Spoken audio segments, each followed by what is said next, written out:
लाठियों से प्रहार हुआ था, डिटेन भी किया गया था। उसे टी शर्ट, उस समय ब्लैक रंग की टी शर्ट थी, उसे पुलिस प्रशासन के अधिकारियों ने डिटेन करते वक्त फाड़ दिया था। और बिल्कुल हमारे समर्थकों पर खूब जोरदार लाठियां चली थी। और आज उसी विधानसभा में माननीय बन के जा रहे हैं। ये बदलाव है, लिखे जाएंगे, एक दस्तावेज लिखा जाएगा, बिल्कुल एक दस्तावेज बनेगा। उस दस्तावेज में तय होगा कि इन 3 वर्षों का संघर्ष का क्या परिणाम है। आम सा लड़का आज खास बनने जा रहा है। कल तक जो लड़का विधानसभा घेराव के लिए रांची निकलते थे, आज विधानसभा के अंदर जा रहे हैं। तो ये बदलाव कैसे हुआ? बदलाव कठिन परिश्रम, सच्ची श्रद्धा, लगन और लगातार अपनी दिशा में लक्ष्य की ओर बढ़ते रहने के कारण हुआ है। बिल्कुल ये काफ़ी ऐतिहासिक पल होगा। यही आज से ठीक साल भर, 1.5 साल पहले था। यही विधानसभा 23 मार्च 2023 खूब जोरदार लाठियों से प्रहार हुआ था, डिटेन भी किया गया था। इसे टी शर्ट, उस समय ब्लैक रंग की टी शर्ट थी, उसे पुलिस प्रशासन के अधिकारियों ने डिटेन करते वक्त फाड़ दिया था। और बिल्कुल हमारे समर्थकों पर खूब जोरदार लाठियां चली थी। और आज उसी विधानसभा में माननीय बन के जा रहे हैं। ये बदलाव है, ये संघर्ष है, ये ऐतिहासिक है। ये ऐतिहासिक ये आपने तो बहुत आसानी से बता दिया, पर एक आम लड़का या एक आम घर का लड़का जब देखता है, ये किसी एक मूवी के बाद ही लगता है कि कल 2 साल पहले जो लड़का विधानसभा घुसने नहीं दिया जा रहा था, पुलिस को रोक रहे थे, आज उसी विधानसभा को इन्विटेशन लेकर बुलाया जा रहा है। एक अच्छा जगह उसको बैठाया जाएगा, उसको भाषण को लोग सुनेंगे, उसके पूरे झारखंड इंतजार रहेगा कि जयराम तो कैसे बोलेंगे, क्या अभिभाषण देंगे। तो कहीं ना कहीं ये जो एक आम लड़का का हिम्मत बन के निकले हैं, तो एक आम लड़का भी आप देख सकते हैं हर चीज का। देखिए, हम भी आम लड़का ही हैं। 2 साल पहले हमारा जीवन क्या था, कैसा था, सबको मालूम है। चुनाव लड़ना सपने जैसा था, जीत जाना तो एक स्वप्न में भी स्वप्न जैसा है।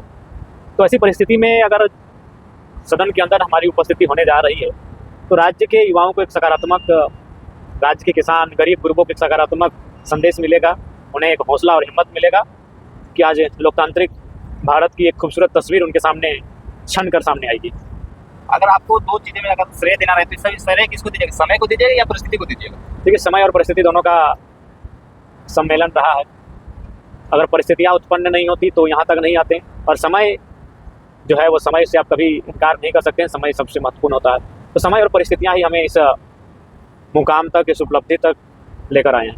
जो आम सा लड़का जो अभी बंद कमरे में बैठ के तैयारी कर रहे हैं, एक उम्मीद की नज़र से देख रहे हैं कि हम किसी नौकरी में जाएंगे, वो आम लड़का आपको एक मतलब रोल मॉडल की तरह देख रहे हैं कि जयराम मातो हमारे लिए जाएंगे, सदन में बात रखेंगे। क्योंकि अक्सर जो युवा पढ़ते हैं वो सोचते हैं कि विधानसभा में हमारे बारे बात क्यों नहीं करते। तो क्या आप जब सदन में कल जाइएगा या बोलने का मौका मिलेगा, तो सब इन युवाओं के लिए बोलिएगा? जी बिल्कुल, युवाओं के परीक्षाओं को लेकर, हमारी राज्य की नौकरियों में अन्य राज्यों के अभ्यर्थियों के बढ़ते हुए प्रभाव को लेकर, प्रवासी मजदूरों की जो बेबसी लाचारी है, उस विषय को लेकर मैं अपनी बात को मुखरता के साथ विधानसभा के पटल पर रखने का कार्य करूंगा। अच्छा, फीलिंग की बात करें तो कैसा महसूस कर रहे हैं विधानसभा के अंदर? देखिए, फीलिंग तो ऐसा कोई विशेष नहीं है, क्योंकि 2-3 वर्षों से जो मेरा कार्यशैली रहा है वह बिना पद के पावर का रहा है। तो उस लिहाज से फीलिंग विशेष नहीं है, लेकिन एक संवैधानिक पद है। अब फीलिंग जब सदन में उपस्थिति होगी तभी साझा कर पाएंगे। अभी तक वही सामान्य सा लड़का, वही सामान्य सी दिनचर्या, वही रोज का नित्य क्रियाकलाप, वही चीज़ें अभी तक हमारे अंदर समाहित हैं। आप जिन नेताओं के बारे में करी खोटी सुनाते थे, जिन नेताओं को बोलते थे कि ये नेता काम नहीं करते, ये नेता, उन्हीं नेताओं के बीच आपको रहना पड़ेगा। तो कहीं लोगों को ये डर सता था कि जब जयराम तो सदन में बैठेंगे तो वही उन नेताओं के आसपास में एक माहौल में आप ढल तो नहीं जाइएगा? देखिए, नहीं ढलेंगे। वो कितना भी परिस्थिति, कितना भी हमारे नकारात्मक क्यों ना चली जाए, अगर कुछ ऐसे चीज़ें हैं जो हमारी शरीर को छू सकती है लेकिन हमारी अंतरात्मा को नहीं, हमारी अंतरात्मा सदैव निश्चल रहेगी, निष्कपट रहेगी। और एक कर्मयोगी की तरह अपने कर्तव्य पथ पर हम प्रशस्त रहेंगे। आप लोगों की समस्या का हल पहले भी करते थे, अधिकारी से पहले भी बात करते थे, जब अभी बात करते हैं अधिकारियों से पहले बात करते थे। हाँ, इसमें अंतर आया है। पहले वह, हाँ बोलिए। अब हाँ सर, अब चूँकि माननीय बन चुके हैं, तो उन पदाधिकारियों की व्यवहार में, उनके शब्दों में परिवर्तन आया है। हमारे एक सब आपके नोटिस किए कि आप स्कूल जा रहे हैं, ब्लॉक जा रहे हैं, थाना जा रहे हैं, तो आपकी जो स्वभाव है उसमें कहीं ना कहीं परिवर्तन आ जा रहा है। जो कल तक मारने काटने की बात करते थे, आज वो बच्चों से बहुत अच्छा से स्कूल में जाते हैं। बच्चा अलग विषय है, वो नहीं, वो मेरा पहले से भी वही था। हम अगर बच्चों से मेरा अलग रिश्ता है, अलग कनेक्शन है। वो मजदूरों का जब विषय आता है तो मारने पीटने की बात हम आज भी कर लेते हैं। वो अलग व्यवहार है। एक इंसान में कई चरित्र होते हैं, कई व्यवहार होते हैं, तो वो बच्चों के साथ जो मेरा चरित्र का चित्रण होता है वो सदैव मेरा भिन्न रहा है। हम जब आंदोलन नहीं था फिर भी अपने गांव में जब क्रिकेट फुटबॉल कहीं हम ट्यूशन के लिए भी जाते थे तो यार 2 बॉल खेलने दो, 6 गेंद हमको खेलने दो, बच्चों के बीच घुसकर खेल लेते थे। तो वो व्यवहार वो चरित्र चित्रण मेरा भिन्न रहा है। मतलब ये माना जाए कि आपका स्वभाव डिपेंड करता है कि सामने वाला कैसा है। सामने वाला कैसा है वो हम क्यों चाहेंगे कि हम भी हमेशा आक्रामकता से बात करें। आक्रामकता से बात करने से भी हमारा भी तो नुकसान होता है, हमारे मानसिक नुकसान होता है, हमारा शारीरिक नुकसान होता है, हर तरह से हमारा भी नुकसान है। जब हम वो मैंने ऊंची आवाज़ में या फिर गुस्से में जोर से बात करते हैं तो नुकसान हमारा भी है। तो इसलिए हम तो कभी नहीं चाहेंगे, हम भी चाहेंगे विनम्र शांत सरल और सहज स्वभाव से बात करें, लेकिन सामने वाला तो ही करता है। जैसे आज एक मैंने बात हो रही थी एक व्यक्ति से जो 10,000 रुपये एक तो घूस लिया है और उसको मालूम है नहीं कि विधायक से उसे बात कैसे करना है, तो फिर मान नहीं हम अपना क्लास की ज़्यादा कीजिएगा तो फिर दिखाएंगे। अच्छा, अगर पिछले 3 साल को संघर्ष को अगर एक वर्ड में समापन करना रहे कि एक यहाँ नहीं, एक वर्ड में कभी समाज 3 वर्षों का संघर्ष, एक अभूतपूर्व दौर, एक ऐतिहासिक लम्हा, एक यादगार क्षण कुछ शब्दों में नहीं समाप्त होंगे। एक कहानी लिखे जाएंगे, एक दस्तावेज लिखा जाएगा, फिल्म जैसा लगता है। बिल्कुल एक दस्तावेज बनेगा। उस दस्तावेज में तय होगा कि इन 3 वर्षों का संघर्ष का क्या परिणाम रहा।